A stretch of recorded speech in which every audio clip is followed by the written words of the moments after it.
একটা দেশে সামরিক শক্তি এটা অনেক জরুরি।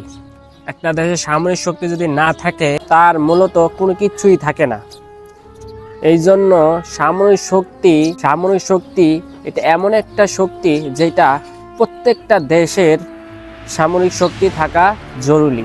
যদি সামরিক শক্তি না থাকে তাহলে আপনি পঙ্গু। যেই কোনো দুর্বল শক্তি আপনাকে হুমকা দিতে পারে, অনেক ধরনের কথা বলতে পারে, সামরিক অ্যাটাক করতে পারে, কিন্তু আপনি কিচ্ছু করতে পারবেন না যদি আপনার সামরিক শক্তি ওইরকম যদি না থাকে, আপনার যদি সামরিক শক্তি ওইরকম অ্যাবিলিটি না থাকে, আপনি পাল্টায় অ্যাটাক করতে পারবেন না। বিভিন্ন দেশে দেখেন তারা না খায়া সামরিক শক্তি বাড়াচ্ছে। কেন? তারা প্রতিরোধ করার জন্য সামরিক শক্তি বাড়াচ্ছে। এই জন্য প্রতিনিয়ত বিভিন্ন দেশ তাদের সামরিক শক্তি বাড়িয়েই যাচ্ছে। এই জন্য প্রত্যেকটা দেশের সামরিক শক্তি অনেক প্রয়োজন।